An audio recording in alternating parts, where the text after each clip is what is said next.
Allahumma salli wa sallim wa barik ala sayyidina Muhammadin wa ala alihi wa ashabihi ajma'in, amma ba'd. Alhamdulillah, Bapak dan Ibu jamaah salat maghrib yang dirahmati oleh Allah Subhanahu wa ta'ala,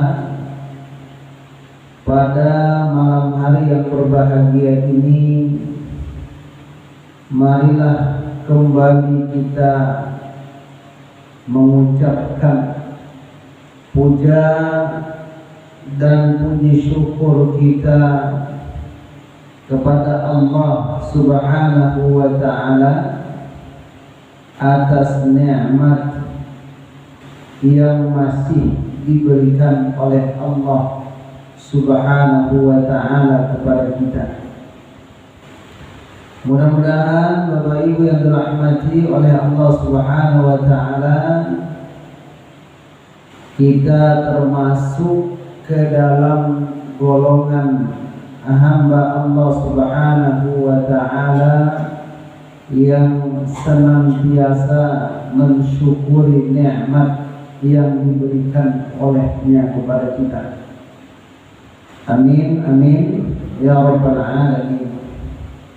Salawat dan salam kepada baginda Rasulullah sallallahu alaihi wasallam.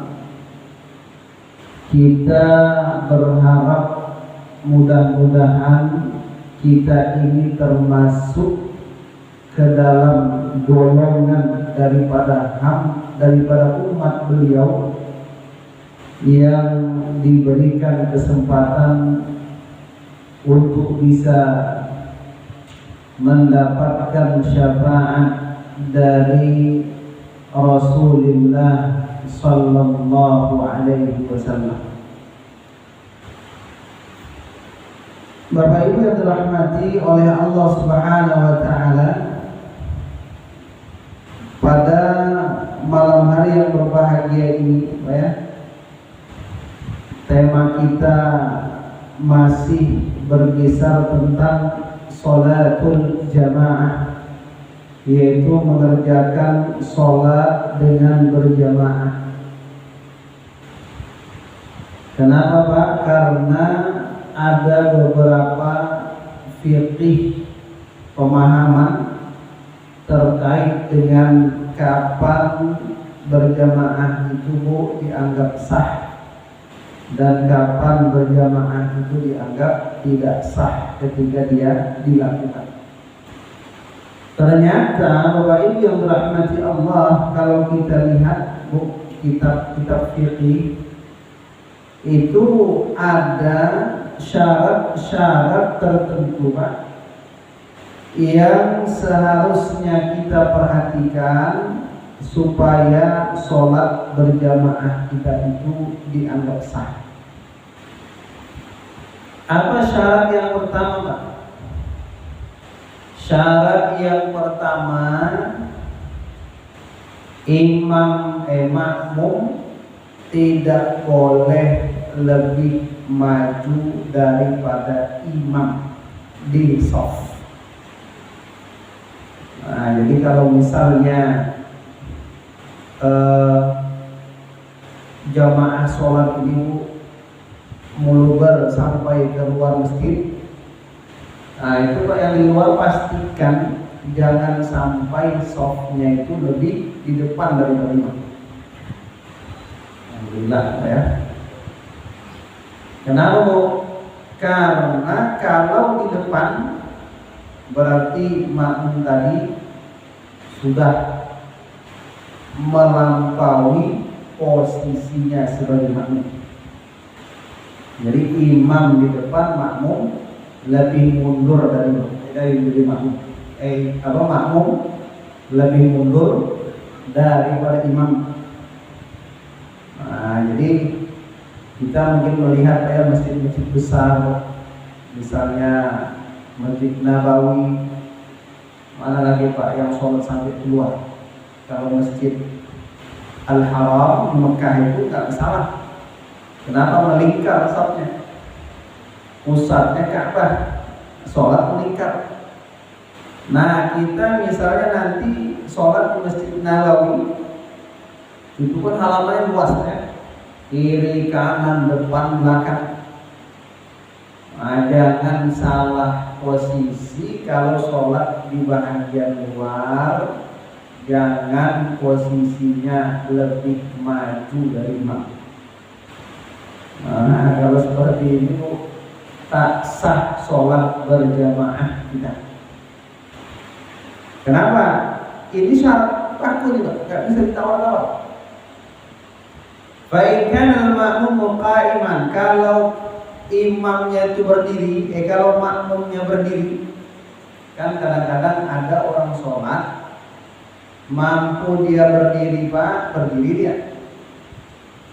Nah, jadi kalau berdiri itu bagaimana? Kalau berdiri maka yang namanya tumit, tumit ya, bahagian belakang dari telapak kaki itu tidak boleh lebih maju dari tumit imamnya. Nah, jadi standarnya itu Pak, tumit ya, tumit kaki itu. Nah, gitu. Jadi kalau misalnya imam meletakkan tumitnya di saf garis saf, kita hanya berdua dengan imam saja, berada kita Pak di posisi sebelah kanan imam ya, kanan imam. Pastikan tumit kita tidak lebih maju dari imam. Walaupun jari jempol kita, jari kaki telunjuk kita lebih maju dari imam, tak masalah. Mungkin kakinya panjang gitu kan, telapak kakinya panjang. Yang penting tumitnya tidak lebih maju dari imam. Makanya disunahkan kalau berdua sholat berjamaah laki-laki itu makmum mundur sedikit. Nah, makmumnya mundur sedikit. Kalau masuk perempuan itu juga, kalau imamnya perempuan, makmum perempuan mundur sedikit. Khawatir Pak, kalau sejajar nanti agak lengah kita sebentar, ternyata posisi tumit kita lebih maju dari imam. Nah, tak sah Pak berjamaah kita. Jadi yang sudah kita praktekkan itu, yang selama ini Pak, kenapa mundur sedikit? Itu menjaga agar jangan makmum maju dalam posisi berdiri dari imam tersebut. Kalau Bapak Ibu yang dirahmati oleh Allah Subhanahu wa taala, posisinya duduk, berdiri, kemudian rukuk, kemudian duduk, atau ada orang yang sholatnya duduk,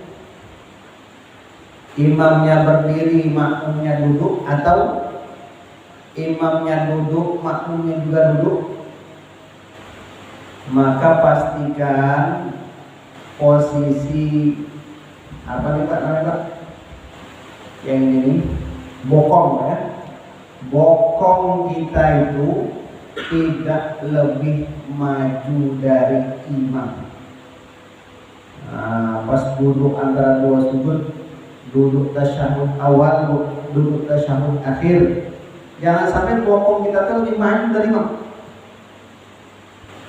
Nah, bagian belakang itu pastikan kalau makmum itu lebih mundur dari imam atau sejajar. Tapi kalau perutnya lebih maju nggak masalah. Nah, itu kan makmumnya kempes, imamnya besar perut, nggak masalah.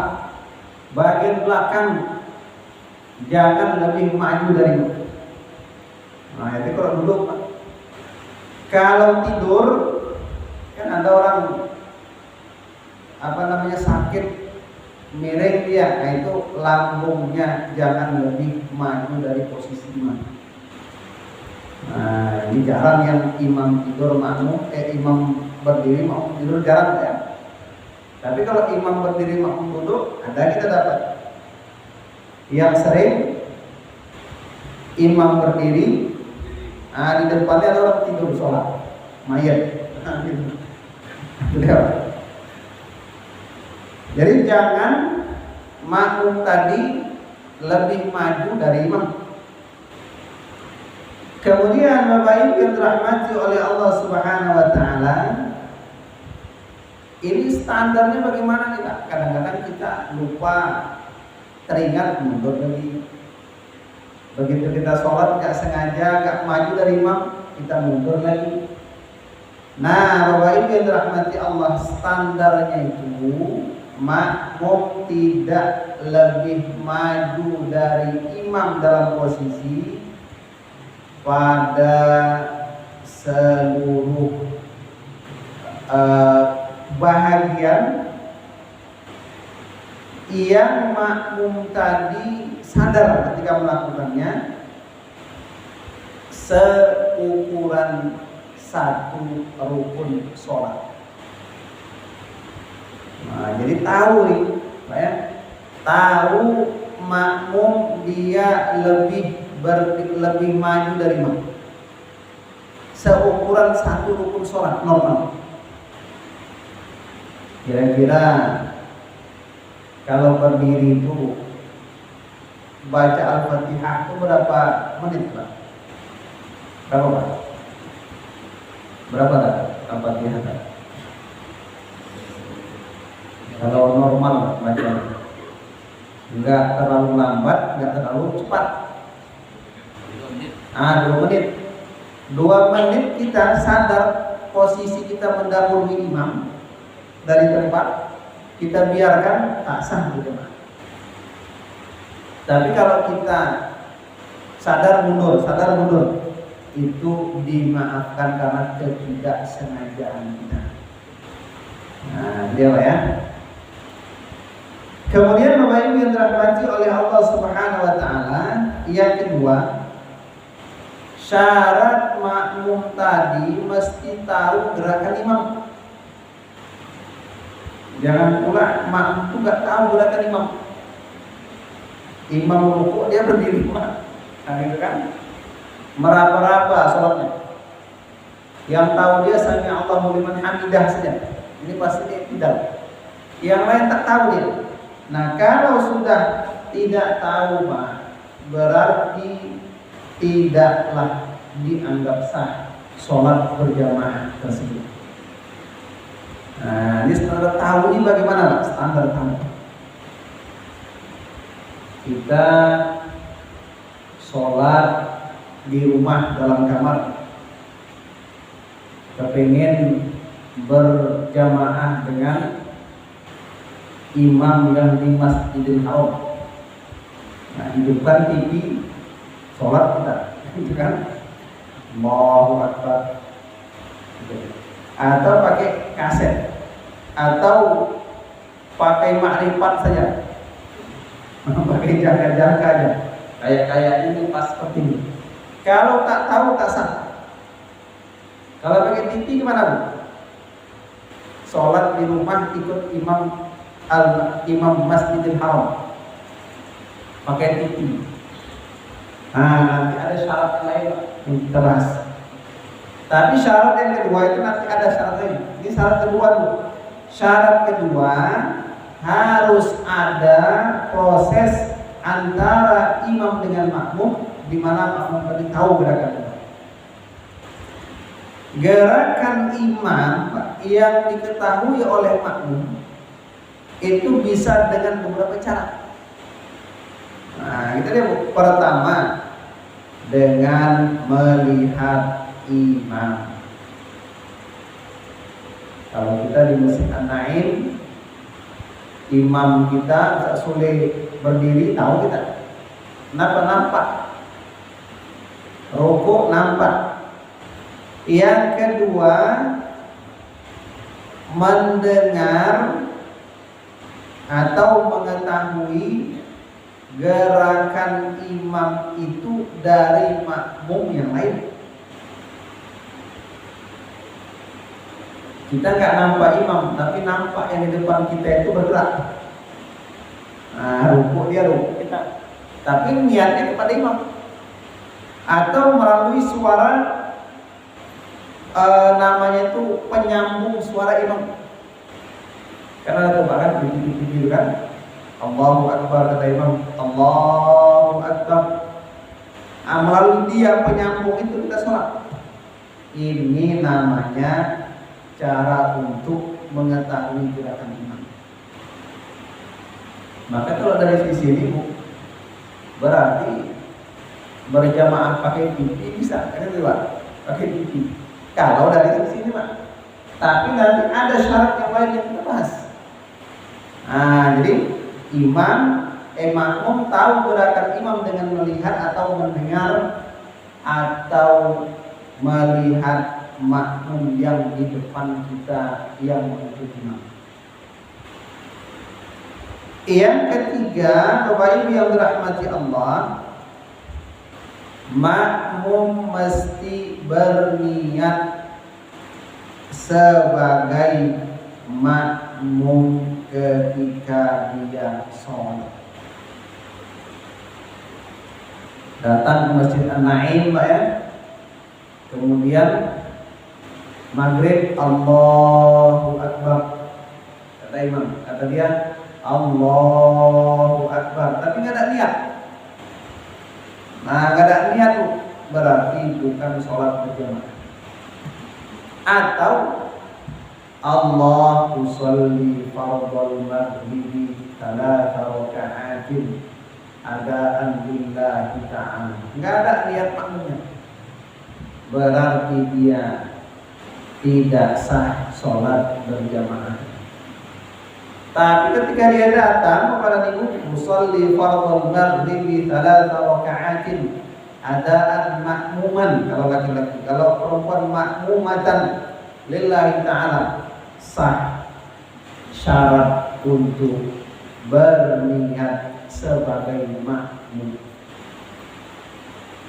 Orang yang sholat sendiri Pak, dia berada di barisan jamaah sholat berjamaah, akan batal sholatnya kalau dia mengikut imam atau orang yang ada di depannya. Mana tuh Pak? Dia sholat sendiri Pak, niatnya Pak, usolli fardhal maghribi 3 raka'atin lillahi ta'ala. Saya niat sholat maghrib 3 rakaat, apa? Fardu, ya kan? Karena Allah. Enggak ada niat sebagai makmum. Tapi imam ruku dia pun ruku ikut. Imam i'tidal dia i'tidal juga ikut. Sholat orang yang sendiri yang tidak berniat menjadi makmum tapi mengikut imam atau orang lain ketika sholat dalam gerakan, tidak sah sholat orang tersebut. Jadi kalau yang memang di sholat sendiri, Pak, ya sendiri gerakannya. Nah, jangan sama dengan makmum. Kenapa? Karena dia bukan sholat berjamaah. Ini gimana nih Pak kasusnya? Apa ada orang safnya itu Pak berjamaah di masjid, tapi dia sholat sendiri?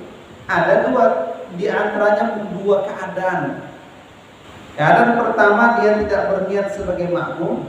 Keadaan kedua, dia memisahkan diri dari sholat berjamaah. Namanya kalau dalam fikih itu mufaraqah, sholat berjamaah. Ditengoknya imamnya lama betul sholat, kan itu Pak. Nah, ini tak tahan nih kan, lama betul. Akhirnya dia berniat keluar dari barisan sholat berjamaah. Maka begitu dia berniat keluar agar sholatnya sah, dia tidak boleh ikut imam dalam gerakan sholat. Mesti membedakan diri dari imam tersebut. Jelas kok? Nah, coba ya. Termasuk juga gini Bu Pak. Kita kan kadang-kadang masbuk ya, masbuk. Ada 3 orang datang terlambat. Nah, jadi sama-sama duduk sama-sama masuk hisab. Begitu imam, Assalamualaikum warahmatullah, Assalamualaikum warahmatullah. Tiga ibu-ibu tadi sama-sama berdiri, tapi yang satu lupa, gitu kan? Ini masuknya berapa rakaat nih? Coba, lupa tadi ketinggalan imam di rakaat yang keberapa? Bingung kita Pak, bingung dia Bu. Apa tadi imam sudah 3 rakaat, berarti saya masuk 1. Atau imamnya masih 2, berarti saya masuknya 2. Lalu dia pun akhirnya tengok jalan kawan sebelah. Kalau duduk kawan, berarti duduk saya. Nah, ini tak sah saudara. Kalau sendiri. Kenapa? Kita sholat berdasarkan keyakinan orang lain, bukan berdasarkan keyakinan kita sendiri. Padahal waktu itu kita sedang sholat sendiri, bukan sholat berjamaah. Nah, coba ya. Jadi kalau ragu gimana Bu? Ini tadi imam tuh sudah 2 rakaat atau 1 rakaat? Ambil yang paling yakin imam tadi saya masih ketinggalan 2 rakaat sholat. Yakin daripada yang 1 rakaat. Tak usah kita nengok yang kiri kanan terima. Dia sholat berdasarkan keyakinannya, kita sholat berdasarkan keyakinan kita sendiri. Bapak Ibu yang dirahmati Allah Subhanahu wa taala, itu syarat yang ketiga, orang yang sholat berjamaah mesti berniat sebagai makmum. Kalau imam gimana? Kalau imam tidak wajib berniat sebagai imam. Nah, kalau imam dia nggak usah niat imam pun sah berjamaahnya Pak. Cuma tak dapat pahala berjamaah. Ini kasusnya gimana nih Bu? Kasusnya ada orang sholat sendiri, tiba-tiba dari belakang diketok. Dia apa disentuh, disentuh. Nah, akhirnya dia diangkat menjadi imam. Padahal si imam yang sholat tadi tidak berniat menjadi imam. Dari sholat dari awal kan. Maka Bapak dan Ibu sah berjamaahnya. Kenapa? Karena tidak disyaratkan imam harus berniat menjadi imam. Makanya kadang-kadang ada orang tua nggak mau jadi imam, sengaja dia qomat duluan, satu ya. Yang kedua, ambil jalan aman, sholat di pinggir, di sudut tanpa. Apa tujuannya? Supaya orang nggak mengikut dia jadi makmum. Nah, kalau ada Bapak dan Ibu yang datang juga ke situ, dikasihnya kode, seharusnya berdiri di sebelah kanan, ini berdiri di sebelah kiri. Kan itu Pak? Jadi dipaksa jadi imam. Sah berjamaahnya sah. Tapi posisinya di sebelah kiri enggak kanan karena satu orang. Berjamaahnya sah, tapi pahala berjamaah tidak didapatkan. Kenapa? Salah posisi berdiri. Kan itu Pak? Seharusnya kanan, ini di kiri. Itu kenapa? Karena dia nggak menjadi imam. Nah gitu. Kecuali Bapak dan Ibu sholat Jumat. Kalau sholat Jumat, yang namanya imam wajib berniat menjadi imam. Kenapa Bu? Karena itu syarat. Sholat Jumat, salah satu di antara proses pelaksanaannya adalah dengan berjamaah. Nah, Jumat jamaah. Sudah hari Jumat dikerjakan dengan berjamaah di Masjid Jami'. Jumat, jim, mim, ain. Jamaah, jim, mim, ain. Jim, mim, ain. Jami', jim, mim, ain. Jumat itu berkumpul, hari di mana orang berkumpul. Jamaah, sholat dengan bersama-sama. Jami', masjid, tempat dilakukannya sholat Jumat. Maka ketika itu Pak, kalau ada imam lupa niat menjadi imam dalam sholat berjamaah, tak sah sholat Jumatnya. Nah ini Pak, kenapa wajib harus niat untuk menjadi imam bagi orang yang sholat Jumat tersebut. Nah ini yang berapa Ibu? Yang ketiga ya. Yang keempat, antara imam dengan makmum itu harus cocok sholatnya Pak Bu. Harus cocok, sama. Maksud sama di sini bukan harus sama nama sholatnya.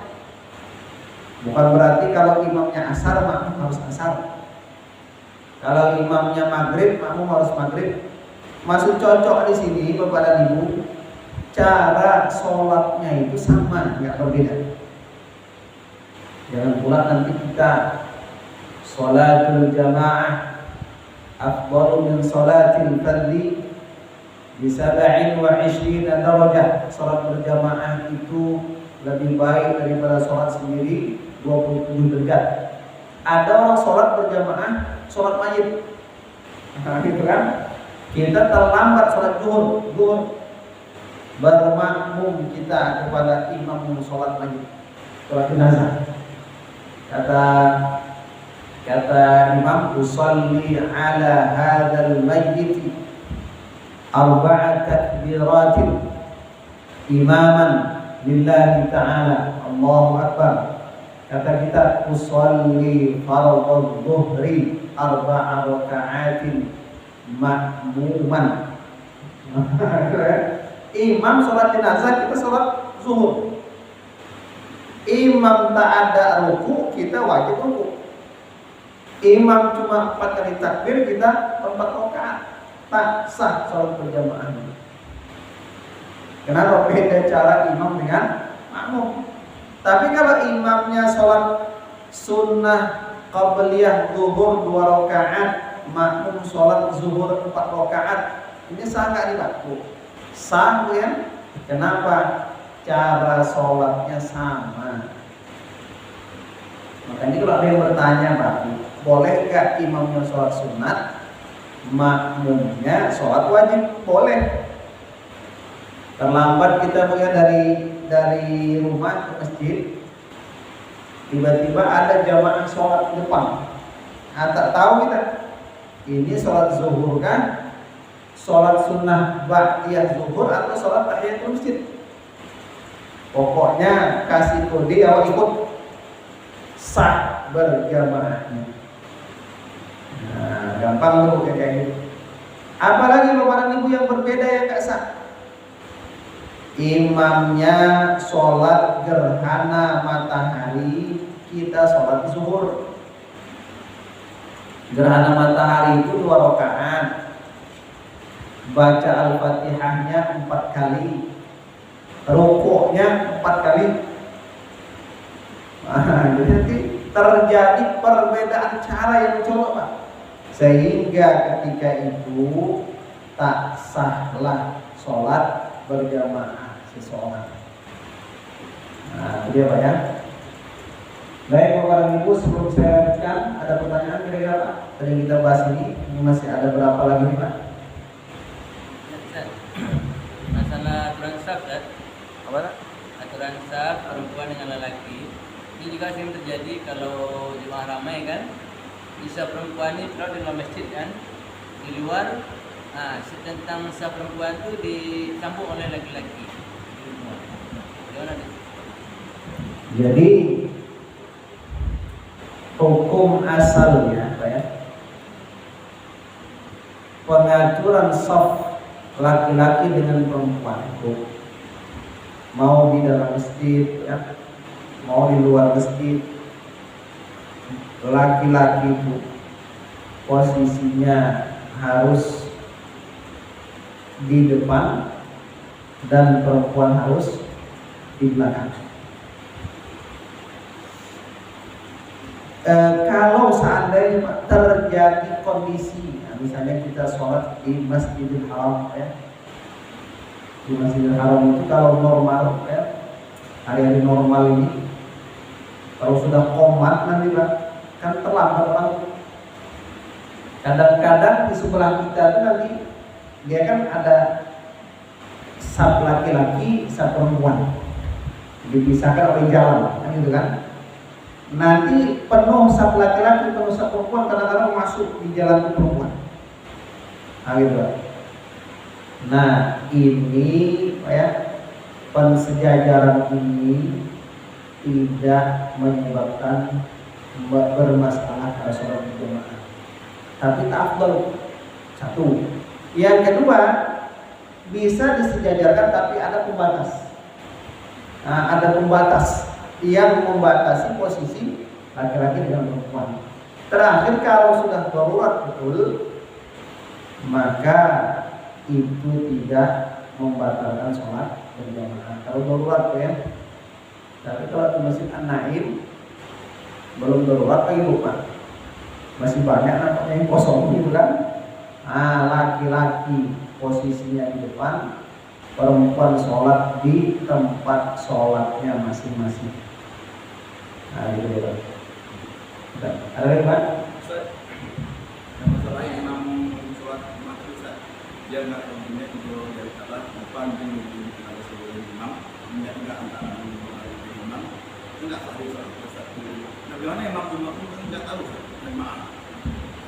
Kalau makmum nggak apa-apa dia. Yang nggak sahih yang imam. Jadi imam nanti dia mengerjakan kembali sholat zuhur rakaat. Cara pertama. Gambarannya gini Pak ya. Kenapa makmum tadi tidak masalah? Gambarannya gini Pak. Di dalam fatwa ulama, dan ini berdasarkan pendapat dari Sayyidina Ali bin Abi Thalib, ada imam yang malam harinya dia berhadas bersama. Nah, itu Pak. Rupanya terlambat bangun, lupa mandi. Gitu, terlambat bangun, lupa mandi. Langsung ke kamar mandi, buang air kecil, gitu kan, istinja, berwudu, pakai baju, ya kan, kemudian pergi ke masjid memimpin sholat. Assalamualaikum warahmatullahi wabarakatuh. Assalamualaikum warahmatullahi wabarakatuh. Sampai di rumah teringat, lupa di rumah.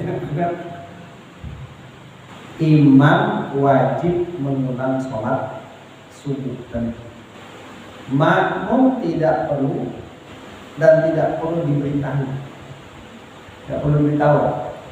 Tidak perlu diberitahu. Kenapa? Makmum sudah sah sholatnya karena ketidakjelasan batalnya. Itulah. Tapi kalau jelas, ada pula makmum yang tahu kan itu kan. Rupanya di belakang istrinya yang sholat. Tahu dia. Maka wajib menghentikan imam gitu ya. Ngomong dia maksudnya memberitahu imam ini belum mandi wajib gitu. Suruh mandi dulu. Ini kalau ada yang tahu. Kalau tak ada yang tahu ya makmum sholat sesuai dengan zahir. Kalau lagi sholat, mana mesti tahu tak? Kalau lagi sholat, hentikan sholat, keluar, nanti di belakang menggantikan. Nah, gitu. Kalau lagi sholat, ya. Saya yang makmum di sini pernah tahu lagi Ustaz. Oh, maksud yang berjamaah tadi. Ya. Kalau lagi sholat, hentikan, ulang. Kenapa? Belum selesai sholat. Lagi Allahu Akbar, Bismillahirrahmanirrahim. Belum jadi imam nih. Berarti kan sholat kan? Kita ulang sholat. Kenapa saya tadi lupa berniat sebagai imam? Ulang sholat. Nah, sama dengan Begitu Allahu Akbar teringat belum mandi wajib. Kalau ini gampang kan? Keluar aja imam tuh, yang belakang maju. Nah seperti itu. Ada lagi Pak? Ya. Nggak ada ya? Ada Bu? Jelas ya? Nah, jelas. Alhamdulillah. Yang kelima, Ibu dan Bapak, syarat berjamaah itu tidak boleh menyelisihi imam pada sunnah, perbuatan sunnah yang kalau kita berbeda dengan imam bisa batal sholat kita. Nah, ini pula Pak. Ada perbuatan sunnah yang kalau imam melakukannya kita tidak, batal sholat kita. Mana contohnya Bu? Imam sholat maghrib 3 rakaat, kan syariatnya itu begitu rakaat kedua duduk tahiyat awal, kan itu Pak. Rupanya imam lupa, berdiri langsung dia Allahu Akbar, langsung ke rakaat ketiga tanpa duduk. Nah ini sudah kita bahas kemarin kan, kalau sudah sempurna berdiri, makmumnya mengingatkan tapi ikut berdiri. Jangan pula nanti makmumnya mengingatkan, makmumnya duduk, imam berdiri. Nah ini Bu, duduknya makmum, berdirinya imam, maka batal sholat makmum. Lihat, imam tidak duduk tasyahud awal karena lupa. Kemudian kita mengingatkan supaya dia tahu dia salah, kan itu. Tapi kita tetap ikut berdiri Pak. Jangan pula kita mandra gitu kan. Oh imam itu lupa pula gitu kan. Subhanallah. Nah, sekali, padahal cukup sekali udah Pak. Diulang lagi. Subhanallah. Untuk apa subhanallah? Satu subhanallah saja sudah tahu imam biasa. Kan yang biasa gitu kan. Nah, kalau sudah kita mungkin mengucapkan satu subhanallah tadi, jangan kita duduk. Baca pula tahiyat lagi Pak. Ikut berdiri bersama imam. Kalau kita duduk juga batal sholat kita. Itu satu contoh Bu. Pak. Contoh kedua, imam kan lupa tadi Pak. Sebelum salam disunnahkan sujud sahwi 2 kali. Imam sujud sahwi, kita duduk saja di situ menunggu. Maka yang tidak sujud sahwi batal sholatnya. Nah, apalagi contoh Pak? Ini kejadian nih Pak ya. Ada mungkin kita kalau di dulu ini rata-rata sudah terbiasa Pak ya. Sujud tilawah. Sujud tilawah itu begitu sampai pada ayat tertentu, wahum la yastakbirun, imamnya sujud. Makmum bingung nih Pak. Jadi kok bertambah pula rakaat subuh. Nah gitu kan. Dia berdiri tak mau pula dia sujud. Ditunggunya imam tadi sampai berdiri lagi, batal sholat makmum. Pernah juga kejadian yang seru Pak ya. Imamnya sujud, makmumnya rukuk. Gitu kan? Begitu imamnya bangkit dari sujud, dia iktidal. Karena sudah iktidal langsung sujud. Gitu kan? Sujud, duduk, sujud lagi, mengejar imam lagi. Nah ini tentu sholatnya batal kalau dia tahu. Itu pernah kejadian Pak, ada jamaah sholat. Jadi mungkin di tempat beliau ini belum pernah ada praktek sujud tilawah, gitu Pak. Kebetulan sholat di sebuah masjid subuh Jumat pagi, imam membaca ayat sajadah, sujud tilawah, disangkanya imam salah, rukuk ya, iktidal ya, sujud lagi dia. Nah ini dapat membatalkan sholat ya.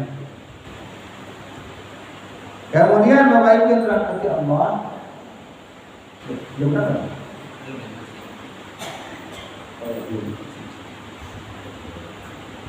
Kalau yang imam kunut makmum tidak gimana Pak? Imam kunut makmum tidak. Nah, ini nggak batal nih Pak. Kenapa? Nggak mencolok perbedaannya. Kenapa? Imam kan cuma bedanya angkat tangan. Berdoa itu boleh angkat tangan, boleh enggak? Nah gitu. Maka kalau imam kunut makmum tidak batal sunnah, sholat sunnah. Atau sebaliknya imam tak kunut makmum kunut tak batal juga sunnahnya. Nah karena nggak mencolok nih Pak. Tidak nampak itu perbedaan yang mencolok tadi. Nah gitu. Imamnya baca bismillahnya sir, ya kan? Imamnya mazhabnya Maliki tak baca bismillah, makmumnya mazhab Syafi'i baca bismillah. Ini tidak membatalkan dari sisi keyakinan, ya. Seperti itu. Kemudian Bapak Ibu yang dirahmati Allah Subhanahu wa taala, ini dia yang tadi Pak. Kalau kita sholat berjamaah di kamar, imamnya Syekh Sudes di Mekah. Pakai tim besar itu kan. Ini sah nggak berjamaahnya? Tidak sah karena terjadinya perbedaan tempat. Nah, termasuk Pak, imam dalam masjid, makmum di luar masjid, itu bisa tidak sah sholat berjamaahnya kalau tidak ada jalan menuju masjid yang dibuka. Semua ditutup, ditutup semua. Ada orang sholat di luar, itu bisa menyebabkan sholat berjamaah yang tidak sah. Nah, sekarang ada lagi masalah Pak. Kalau misalnya imamnya dalam masjid, kemudian makmumnya di teras, ini gimana Pak? Teras itu termasuk bagian dari masjid, berarti dianggap di dalam masjid. Makanya kalau dalam masjid ini orang berhadas besar tak boleh masuk, orang berhadas besar pun tak boleh duduk di teras masjid. Nah itu sama hukumnya teras masjid. Nah seperti itu. Jadi Bapak Ibu yang dirahmati Allah Subhanahu wa taala, inilah baik kira-kira gambaran tentang syarat daripada sahnya melakukan sholat berjamaah, di mana kita harus benar-benar memahami ini agar sholat tidak dianggap sah ketika melakukan. Baik Bapak Ibu, sebelum saya tutup ada pertanyaan Pak kira-kira? Ada Bu? Kalau seorang yang terlambat datang masuk untuk sholat subuh, dia dapat di rakaat kedua. Dia berkata dia dapat mengikuti doa kunut. Nah itu yang rakaat kedua dan apa satu lagi itu apa dia perlu baca doa kunut? Iya kunut. Bagi yang meyakini kunut sunnah, kunut. Dua kali kunut. Kunut pertama karena mengikut imam, kunut kedua karena waktu sunnah. Nah, itu dia. Ada lagi Pak? Ada ya? Kalau tidak ada mungkin demikian saja. Kita akhiri dengan billahi taufiq wal hidayah. Wassalamualaikum warahmatullahi wabarakatuh.